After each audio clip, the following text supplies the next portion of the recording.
Olá pessoal, tudo bem? Então a gente vai dar continuidade ao nosso curso de metodologia científica e hoje a gente vai falar sobre teste de hipóteses, tá? Então os tópicos que a gente vai abordar aqui serão teste de hipótese para uma variável, a gente vai fazer uma simulação no R também, né, para a gente verificar como que é esse processo de teste de hipótese e depois eu vou falar de um exemplo prático também. Então eu vou separar essa aula em 3 vídeos, né, que serão esses 3 tópicos aqui.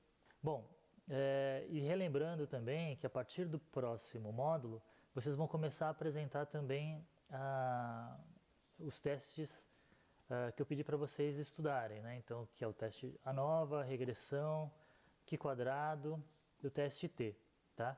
Então, na realidade, esse teste de hipótese, a gente vai começar com o teste de hipótese de uma variável, né? Que é o teste de hipótese mais simples, mas essa aula vai ser importante porque ela vai dar base para vocês também construírem a aula de vocês, né? Que vocês vão falar sobre outros testes de hipóteses, né? Usando outras análises. Então, a ideia aqui é que vocês percebam que, embora eu esteja trabalhando com um teste mais simples aqui, mas que a lógica, né, para fazer esse teste de hipótese é muito semelhante, independente da análise que vocês vão apresentar.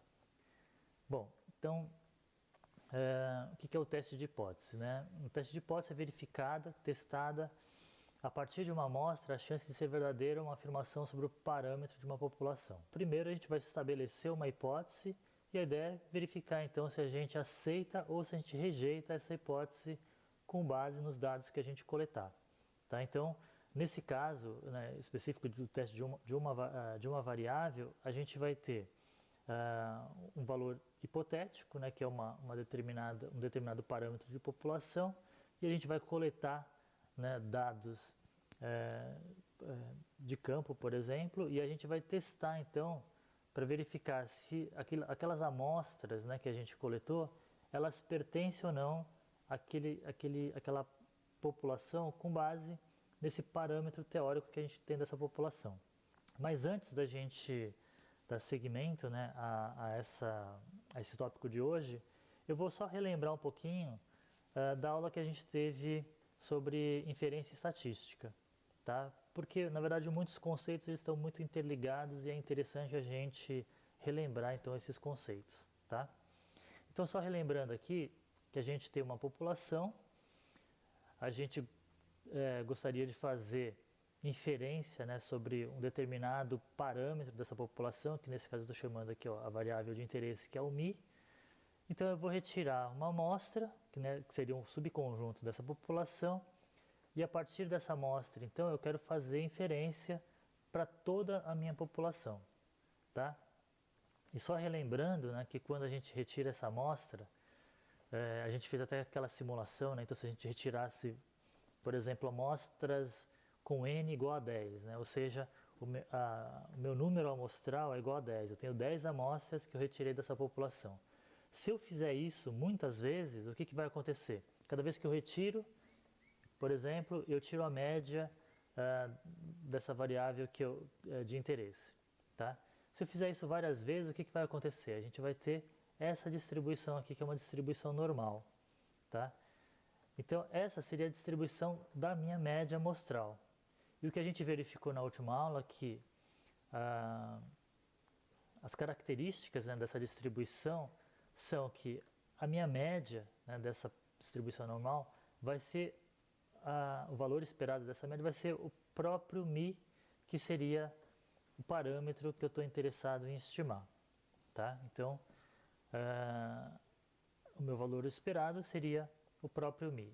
E a minha variância dessa média amostral, né, que está relacionado com como que esses dados estão distribuídos, né, nessa curva, vai também estar relacionado com os parâmetros da minha população, que seria a variância da população, né, que é o sigma ao quadrado aqui, dividido por n, que é o meu n amostral.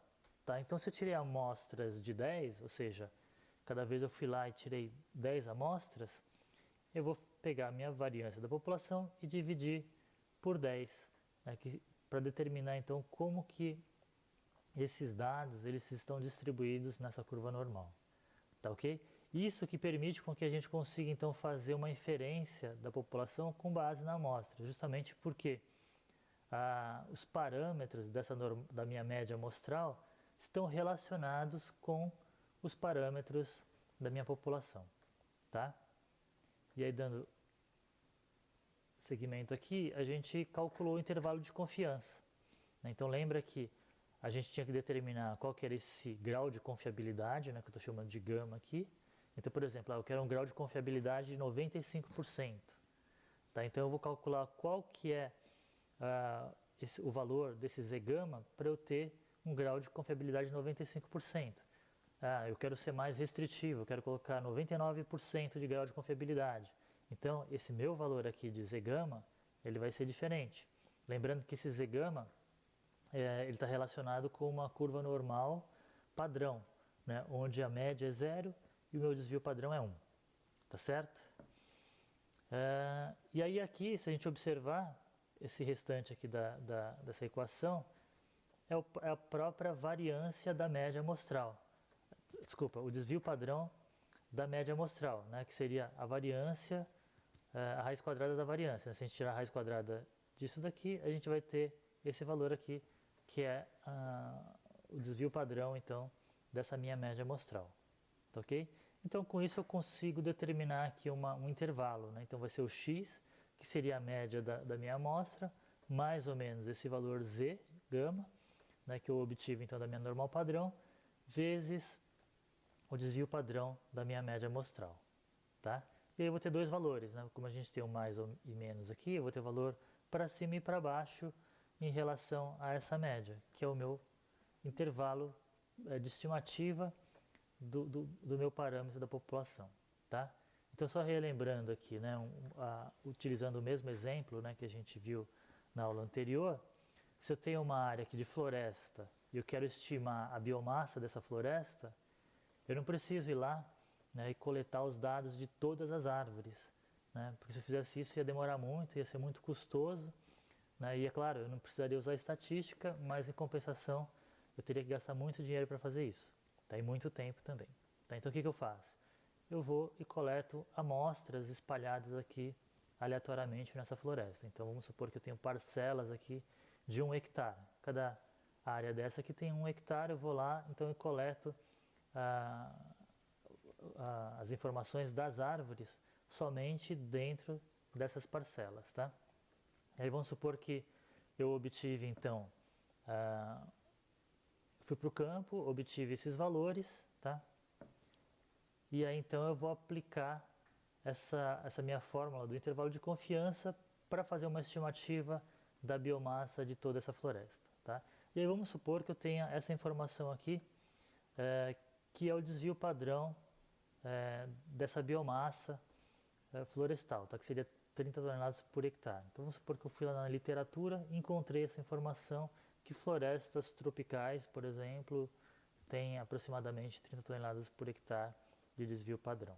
Tá? Então isso eu posso utilizar na fórmula aqui. Só lembrando que se eu não tenho essa informação, eu também posso estimar com base nessa minha amostra, né, que eu fiz aqui, nessa minha amostragem.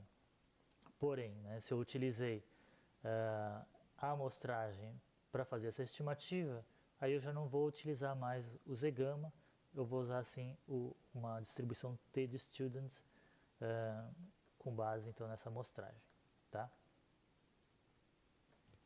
E aí então, vamos supor que eu fui para campo e aí eu obtive então 300 toneladas por hectare, tá? E eu quero um grau de confiabilidade de 0,95. Então essa é a média que eu obtive dessas 10 amostras que eu fui para o campo e tirei. Então a minha média seria 300 toneladas por hectare. E aí eu vou ter um intervalo de confiança mais ou menos 1,96. Por que 1,96? Porque eu estabeleci que eu quero 95% de grau de confiabilidade. Tá? Então se a gente for lá na distribuição Z normal padrão, eu vou verificar que esse valor aqui é o que separa então as minhas probabilidades de 2,5% para um lado e 2,5% para o outro lado, tá ok? E aqui então vai ser o restante, vai ser o desvio padrão da média amostral, que seria o desvio padrão da população dividido pela raiz quadrada de n. Né? Então, como eu tinha 10 amostras, eu vou dividir por raiz quadrada de 10. Tá? Então, com isso, eu vou obter a minha estimativa da biomassa, ou seja, a minha estimativa com grau de confiabilidade 0,95 é que essa biomassa, né, esse parâmetro dessa população, ele vai estar entre 281 e 319 toneladas por hectare. Tá? Essa então é a minha estimativa para esse valor de biomassa. Ok? É aquela história, né? Eu posso estar errado? Posso estar errado. Por que eu posso estar errado? Porque eu tenho 95% de grau de confiabilidade. Tá? Isso significa que se eu repetisse esse processo várias vezes, eu tenho 95% das vezes o meu intervalo, né, que eu obtive, ele vai conter a média verdadeira. Mas em 5% das vezes pode não conter. Tá? Então pode ser que dessa vez que eu fiz essa amostragem e obtive esse valor, pode ser que, por exemplo, ao acaso eu tenha pego apenas parcelas, né, que tem uma biomassa muito mais alta, por exemplo, fazendo com que eu tenha um viés para cima. Né? Então talvez esse intervalo aqui, ele não, de fato, ele não contenha o meu parâmetro verdadeiro, por uma questão do acaso. Mas lembrando, então, eu tenho 5%, mais ou menos, né, das vezes vai acontecer isso. Tá? Bom, agora entrando, né, então, na questão do teste de hipótese, agora a gente vai falar de dois tipos de hipótese, né, que seria a hipótese nula. O que é a hipótese nula? Vai ser o que a gente chama de hipótese mais simples formulada sobre um determinado problema. Tá? Então, é aquela questão onde a gente vai sempre privilegiar as hipóteses mais simples, né? Aquelas que são mais simples da gente explicar, tá, ok? E a hipótese alternativa seria então uma alternativa à hipótese nula, onde ela vai ter um maior grau de complexidade. Tá? Então a gente vai pegar alguns exemplos aqui para ficar mais claro. Né? Então vamos supor que eu tenha duas variáveis aqui, ó, variável x e variável y. Tá? E eu quero verificar se existe uma relação entre x e y, por exemplo. Eu quero saber se, por exemplo, y é influenciado por x, ou seja, conforme x aumenta, será que y aumenta também? Tá? Então, para fazer esse teste, primeiro eu vou fazer o quê? Eu vou determinar qual que é a minha hipótese nula. O que é mais simples? Né? Qual que é a hipótese mais simples em relação a essas duas variáveis? A hipótese mais simples é que não existe uma relação entre x e y. Tá? Ou seja, y, essa variável varia independente de x. Tá? Então seria mais ou menos o que a gente está observando aqui. Essa nuvem de pontos meio que aleatória. Né? Então, ou seja, eu estou aumentando x e y está aumentando proporcionalmente. Tá, ok? Então essa é a minha hipótese nula, que não existe relação entre x e y. O que é a minha hipótese alternativa? A minha hipótese alternativa pode ser de que existe sim uma relação entre x e y, ou seja, enquanto x aumenta, y aumenta também. Tá? Como a gente está observando nesse alinhamento aqui dos pontos, né, em torno dessa reta. Tá, ok? Então vamos colocar alguns nomes aqui para essas variáveis. Né? Então vamos supor que eu queira saber, por exemplo, vamos supor que eu tenha um processo lá de restauração e nesse processo de restauração eu tenho diferentes árvores, né, que têm diferentes desenvolvimentos nesse processo de restauração. Então vamos lá, eu plantei algumas árvores vão crescer mais do que outras. Né? Isso pode influenciar na chegada de regenerantes, né? Ou seja, espécies que são trazidas ou pelo vento ou que são trazidas por animais. Tá? E aí eu quero saber, fazer uma relação, se o número de regenerantes que eu encontro ali, né? Ou seja, aquelas mudas, né, que vieram através da dispersão, se eles estão relacionados com a altura das árvores. Tá? Ou seja, será que quanto maiores são as árvores, maior o número de regenerantes que eu vou encontrar ali no entorno dessa árvore, tá?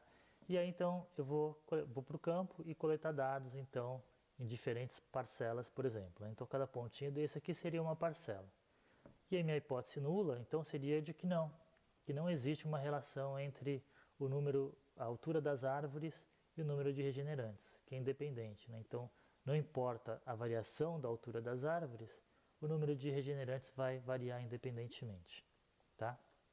E a minha hipótese alternativa é que existe uma relação entre essas duas variáveis, ou seja, conforme eu aumento a altura das árvores, talvez você atraia certos tipos de dispersores e isso faz com que eu tenha um maior número de espécies, de espécies regenerantes debaixo dessas árvores aqui, tá? Então tendo essa relação aqui. Então é mais ou menos como a gente quisesse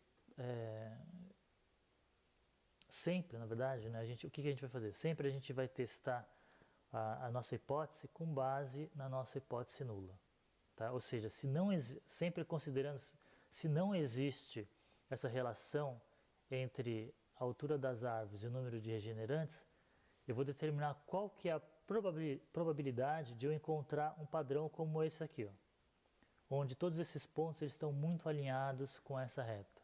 Qual que é a chance disso acontecer ao acaso? Tá? Ou seja, não havendo essa relação entre essas duas variáveis, qual é a chance de eu encontrar pontos, né, que estão tão bem alinhados como o que a gente está vendo aqui?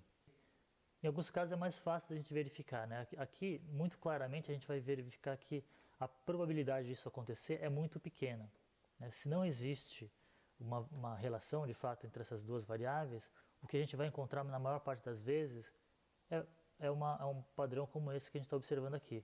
Uma forma bem caótica, bem aleatória, tá? Mas pode acontecer ao acaso, mesmo que não tenha uma relação entre a altura das árvores e o número de regenerantes, que as parcelas que eu selecionei tem outros fatores que estão influenciando ali e que esses outros fatores fizessem com que eu tivesse esse padrão aqui ao acaso, tá?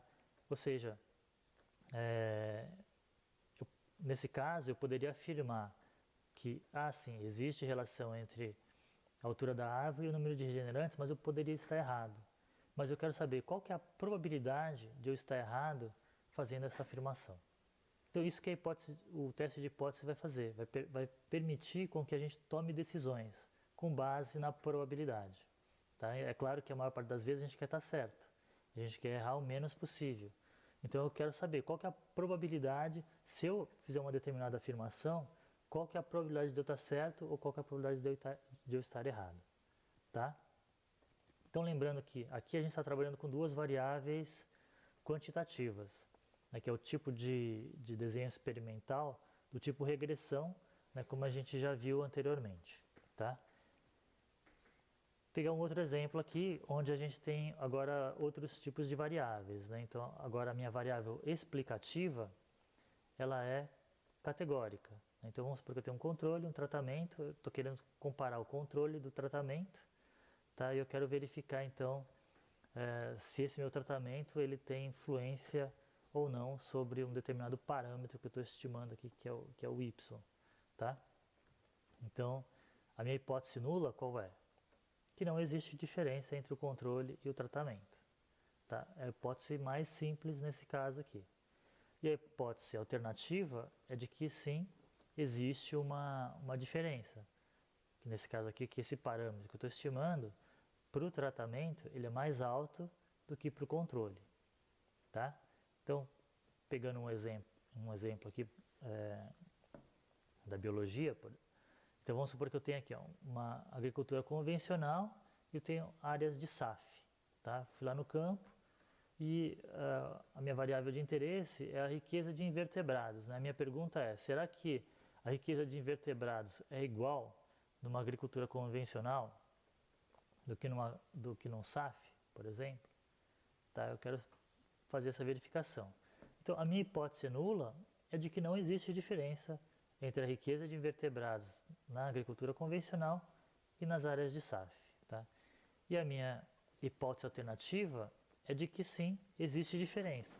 E aí a minha hipótese alternativa pode ser, na verdade eu posso estabelecer diferentes tipos de hipótese alternativa, né? Eu posso falar assim, não, ela é diferente, eu não estou falando se é diferente porque a agricultura é maior ou se o SAF é maior, na agricultura é maior ou no SAF é maior, tá?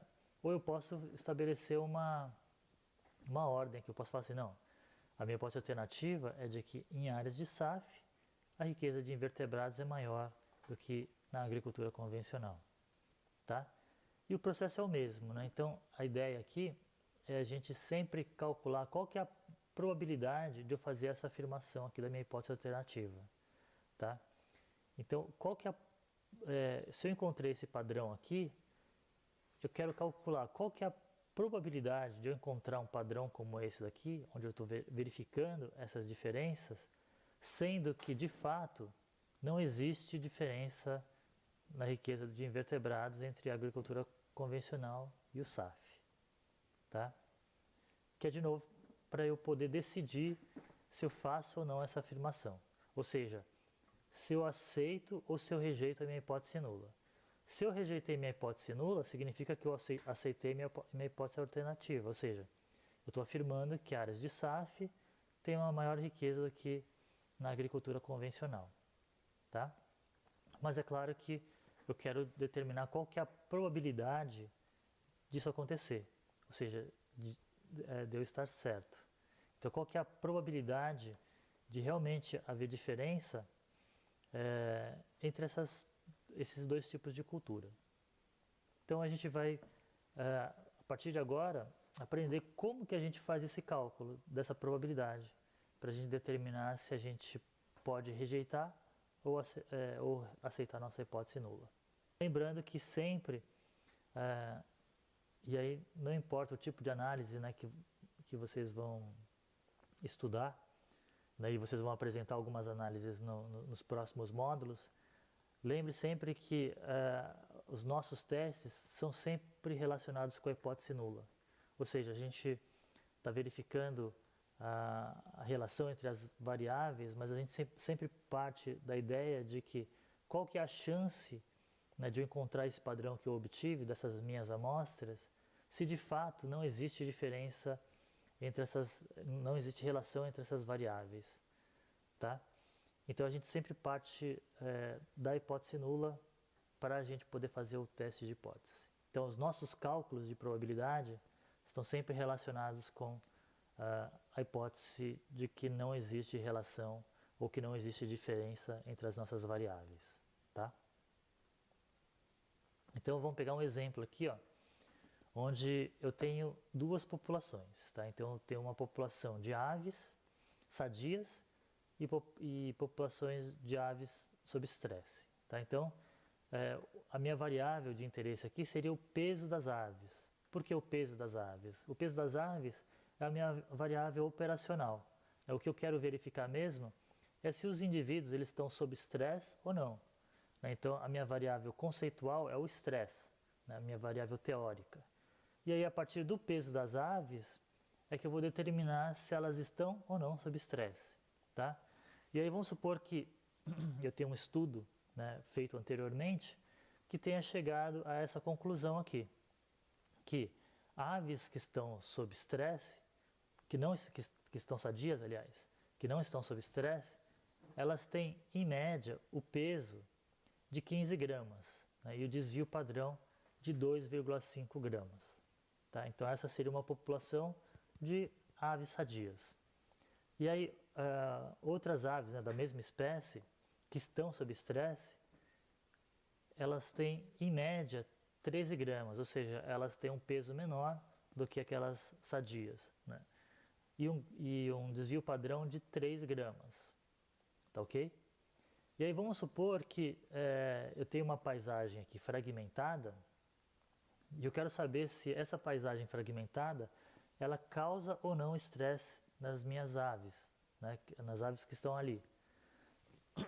Então eu vou lá e coleto 10 indivíduos, né, dessa espécie que eu tenho essa informação, e aí eu chego nesse peso médio de 14 gramas, tá? E aí eu preciso decidir, né? Então será que ela está sob estresse? né? Com base nessa minha amostra aqui, eu posso afirmar que ela pertence a essa população ou não? Eu tenho que afirmar que ela pertence à população sob estresse, tá?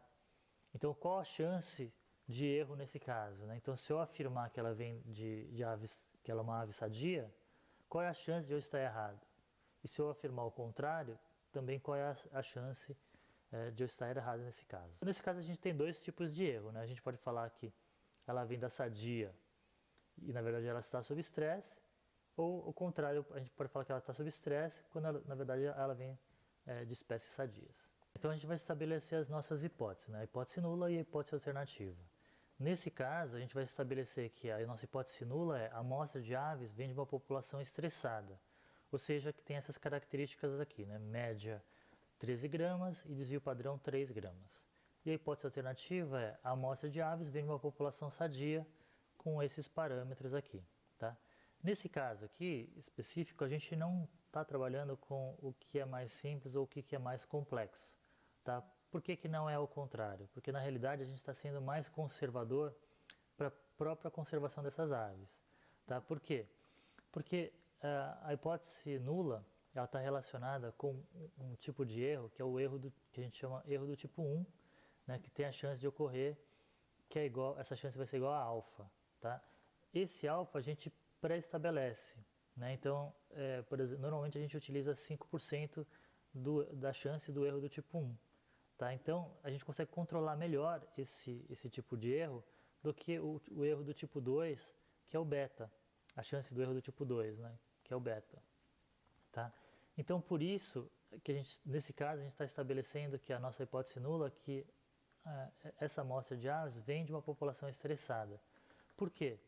Porque, para a conservação da espécie, é muito melhor a gente errar da seguinte maneira. A gente fala assim, que ela vem de uma população sob estresse, quando na verdade ela não vem, tá? Do que o contrário, né? Do que a gente fala assim, ela vem de uma população sadia, quando na verdade ela não está sadia, tá? Por quê? Porque na realidade se ela está sob estresse e a gente está falando que ela está sadia, então a gente não vai, significa que a gente não vai fazer nada, quando na verdade a gente precisaria fazer alguma coisa. Tá?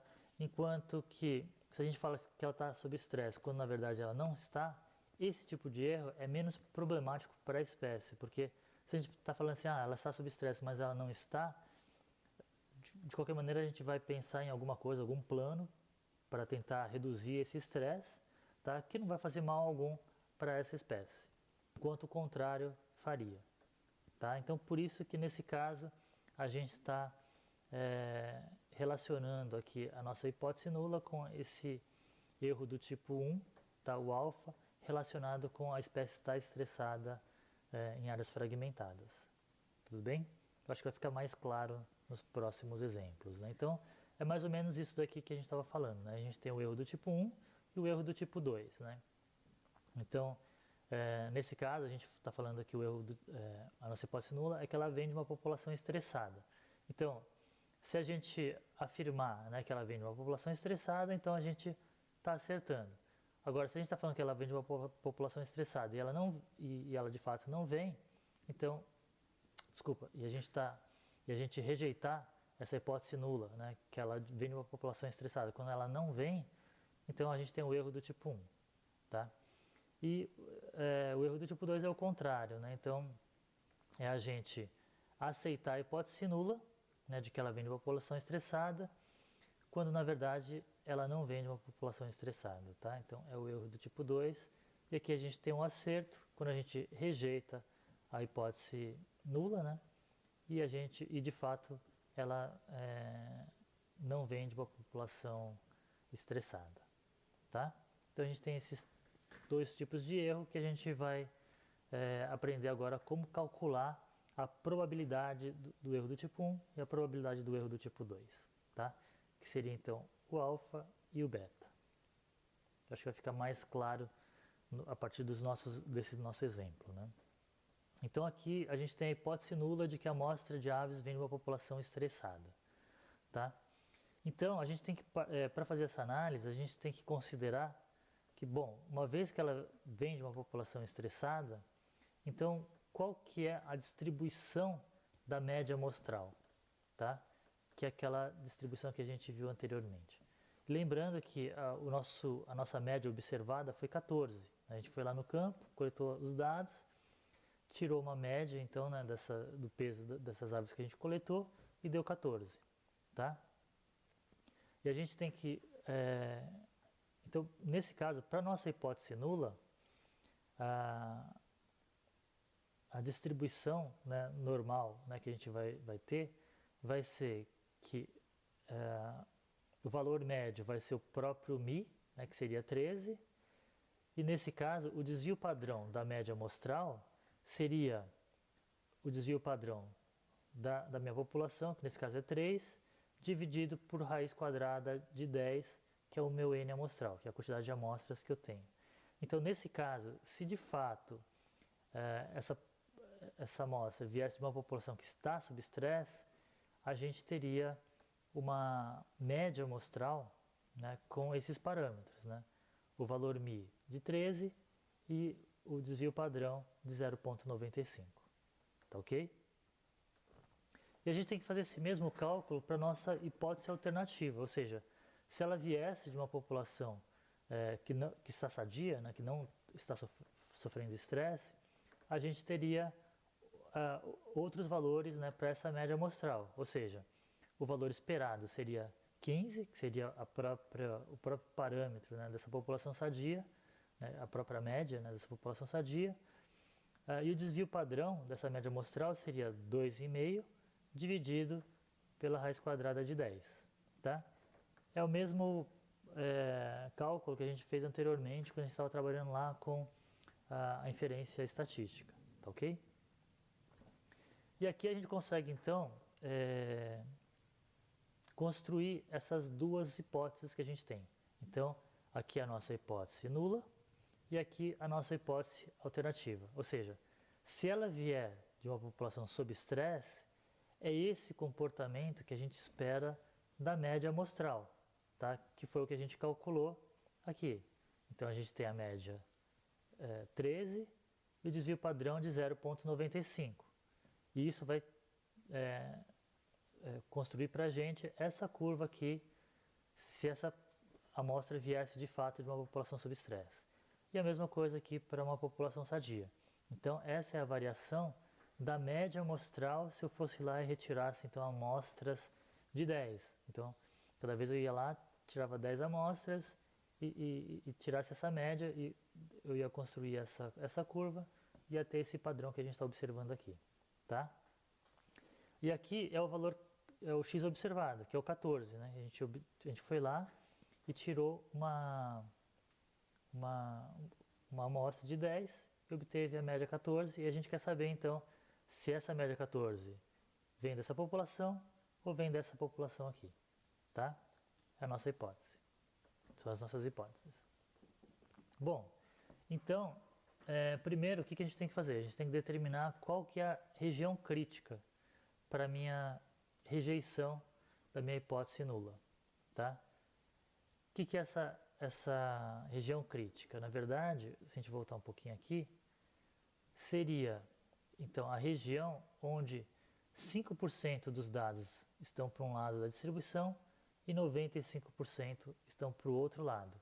Isso porque eu estabeleci que o meu alfa, né, o erro do tipo 1, é 5%. Tá? Ou seja, eu tenho que determinar qual que é o valor aqui que para minha hipótese nula eu separe 5% dos dados para cá e 95% dos dados para cá. Tá? É o que a gente chama de XC, que é o X crítico aqui, tá? Que separa a minha região crítica. Tá? Então, nesse caso a gente vai utilizar aquela mesma fórmula da padronização dos dados, né? Onde eu tenho o valor de Z, que vai ser igual ao valor, né, que eu obteria aqui do X crítico, menos a média dividido pelo desvio padrão. Tá?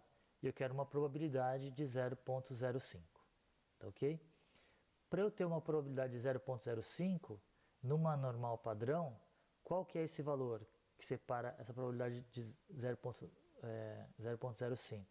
É esse valor aqui, 1,64, tá? Numa normal padrão. Tá? Então, simplesmente, eu vou pegar então essa equação, onde eu tenho aqui esse valor aqui, ó, de x crítico menos 13, dividido pelo desvio padrão, igual a 1,64. Então eu vou resolver essa equação e vou determinar esse valor de x crítico aqui, que nesse caso aqui vai dar 14,56. Tá? Ou seja, 14,56 é esse valor aqui, ó, que separa 5% dos dados para cá e 95% dos dados para cá. Tá? Aqui o que está pintado aqui de rosa, então é o nosso erro, a probabilidade do erro do tipo 1, que é o alfa. Tá ok? Então, esse aqui, 14,56, é o valor do x crítico. Por aqui a gente já conseguiria determinar se a gente aceita ou rejeita a nossa hipótese nula. Tá? Como a região crítica está aqui, e o nosso valor observado está aqui, então o que está acontecendo? Ele está caindo fora da região crítica de rejeição da hipótese nula. Então, na verdade, assim, ó, se ele cai abaixo desse valor de x crítico, então a gente aceita a nossa hipótese nula, ou seja, a gente aceita de que ela vem de uma população sob estresse. Tá ok? De novo, posso estar errado? Posso estar errado, né? Porque a gente consegue verificar que nesse caso aqui, por exemplo, no 14, esse valor 14, ele pode pertencer tanto à população sob estresse quanto em relação à população sadia. Tá? Mas como a gente estabeleceu que a nossa hipótese nula é de que ela vem sob estresse, os nossos cálculos vão ser feitos em relação a essa nossa hipótese nula. Tá? E agora a gente vai calcular o erro do tipo 2. Tá? O erro do tipo 2, qual que é esse erro? É a gente afirmar que ela está sob estresse, quando na verdade ela vem de uma população sadia. Tá? Então, nesse caso, o erro do tipo 2 é todo esse erro aqui, tá? Que está em cinza aqui, que é o beta. Tá? E se a gente calcular essa área aqui, né, debaixo dessa curva, a gente vai verificar que esse valor dessa área é 0,29. Tá? Ou seja, a gente tem essa chance do erro do tipo 2 muito maior do que a chance do erro do tipo 1. Tá? Só que como eu falei para vocês, né, nesse caso é menos problemático. Né? Por quê? Porque a gente está falando que essa população ela está sob estresse quando pode ser que ela não esteja, né, que ela seja sadia. Mas nesse caso é menos problemático para a conservação da espécie. Tá? Porque se a gente está falando que ela está sob estresse, então a gente vai se preocupar mais com essa espécie, a gente vai tentar fazer alguma coisa para melhorar e para reduzir o estresse dessa população que está lá nessa área fragmentada. Tá ok? Bom, e aqui, só para a gente perceber também que esse erro do tipo 2, né, ele pode variar, na verdade. Né? Então, por exemplo, se ao invés, né, da minha população sadia ter o valor de uma média de 15 gramas, e vamos supor, né, que ela tivesse 16 gramas, o que aconteceria? Né? Então, 16 gramas, essa população ela estaria mais para cá, né, mais para a direita. A gente teria um movimento aqui. Nesse caso, se a gente recalculasse tanto o alfa, nesse caso o alfa foi estabelecido, né? Mas se a gente calculasse o beta nesse caso seria até menor do que o alfa. Por quê? Porque, na verdade, a diferença entre a população estressada e a população sadia, ela é muito grande, né? Ela é muito discrepante. Então, nesse caso, o erro do tipo 2, ele vai ser até menor, tá? Justamente porque esse efeito aqui, né, em relação, nesse caso, à fragmentação, ele seria muito grande. Ou seja, a distinção entre população sadia e estressada, ela é muito, muito grande, as diferenças são muito grandes. Tá? E uma outra maneira só voltando aqui, uma outra maneira, né, da gente controlar melhor esse erro do tipo 2, né, vamos supor que mantendo os dados originais, né, então eu tenho aqui a média 13, né, para população sob estresse e 15 para a população sadia. Tá? Se eu quisesse reduzir esse beta aqui, né, tendo essa mesma condição inicial, como é que eu faria? O que eu poderia fazer para reduzir esse beta? Na verdade, eu teria que aumentar o meu N. Tá? Lembra que se eu aumentar o N, o que vai acontecer? Essas distribuições são as distribuições das médias amostrais. E elas estão relacionadas com, para a gente determinar o desvio padrão, né, dessas médias amostrais, elas estão relacionadas com o nosso N amostral. Então, quanto maior for o nosso N amostral, menor vai ser essa variabilidade. Né? Então, significa que, conforme a gente aumenta, né, o nosso N, essa curva aqui ela vai ficar mais centralizada aqui em relação aos valores médios. Tá? Com isso, vai reduzir essa sobreposição que existe entre essas duas curvas. Tá? E isso vai fazer com que a gente reduza o erro do tipo beta também, o erro do tipo 2. Tá? Ou seja, a gente consegue controlar o erro do tipo 2, no entanto, a gente só consegue através do aumento do nosso N amostral. Tá? Bom, agora dando segmento, né? Então, como eu falei para vocês, né, com base nisso aqui, a gente já conseguiria aceitar ou rejeitar a nossa hipótese nula. Mas também a gente pode calcular qual que é o valor P, né, também com base no valor que eu encontrei, que é aquele valor 14. Tá? Então, vamos voltar aqui. O meu x observado foi 14. Então, eu quero saber, além, né, de saber que ele está à esquerda, aqui fora da minha região crítica, eu posso estar interessado em saber qual que é esse valor que eu encontro, qual que é a probabilidade de eu encontrar um valor igual ou maior, né, do que esse valor que eu encontrei aqui. Tá? E aí, que seria calcular então essa área que está aqui debaixo dessa curva aqui, até o valor x. Tá?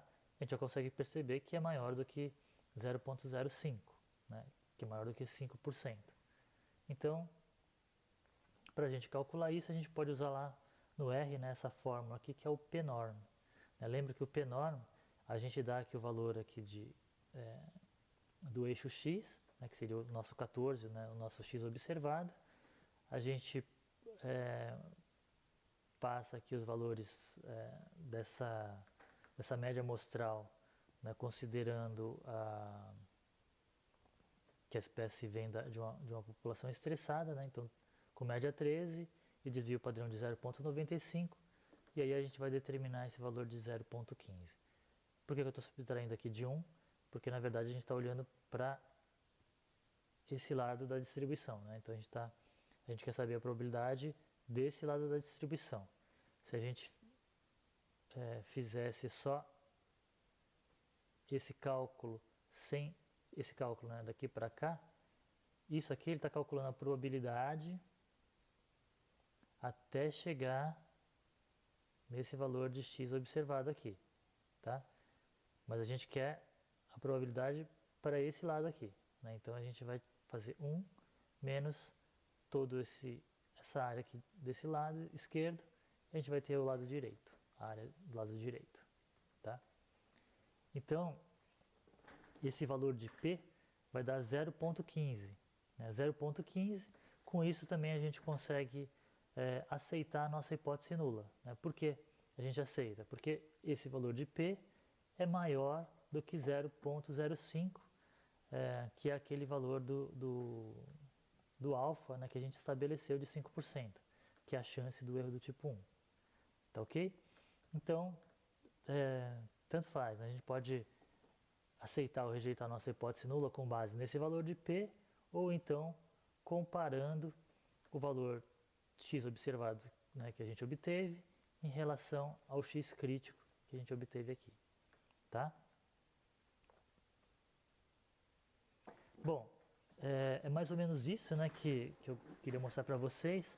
E aí no próximo vídeo, né, a gente vai verificar como que a gente pode fazer então todo esse procedimento lá no R, tá? Como que a gente faz esses cálculos, né, que a gente fez lá no R para a gente poder então fazer esse teste de hipótese, tá ok? Então a gente vai trabalhar com uma simulação, a gente vai gerar os dados, né, que a gente vai testar e aí a gente vai fazer o nosso teste de hipótese.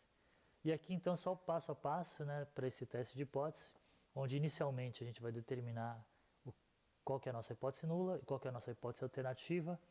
A gente vai definir o estimador para o parâmetro que a gente quer da nossa população, né? Então, por exemplo, eu quero saber a média do comprimento de aves, por exemplo. Tá? Então, esse vai ser o nosso estimador. Então, a gente vai para o campo, coletar as aves, tirar as médias, tá? E aí, para a gente fazer uma estimativa desse parâmetro. A gente vai fixar o erro do tipo 1, que é o alfa, está relacionado com alfa, né, a probabilidade do erro do tipo 1, e determinar a região crítica. Tá? Então, como eu falei para vocês, a gente pode estabelecer que o nosso erro do tipo 1 vai ser 5%, o alfa vai ser igual a 0,05. Tá? Ou, não, eu quero reduzir ainda mais o erro do tipo 1, eu vou reduzir para 0,01, que é 1%, né? Então, eu vou ser mais crítico ainda. Tá?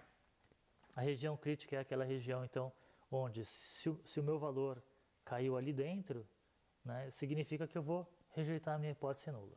Tá?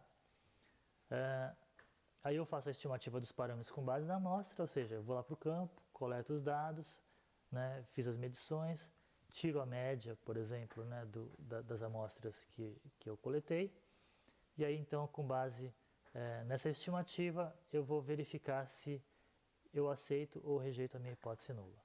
Tá? Então, lembrando, se ela caiu na minha região crítica, eu vou rejeitar a minha hipótese nula. Se caiu fora da minha região crítica, eu aceito a minha hipótese nula. Tá? Bom, pessoal, era isso. Então, a partir do próximo vídeo, então, a gente vai fazer todo esse procedimento que a gente verificou, esses cálculos ali, lá no R, usando uma simulação, então. Então, até o próximo vídeo.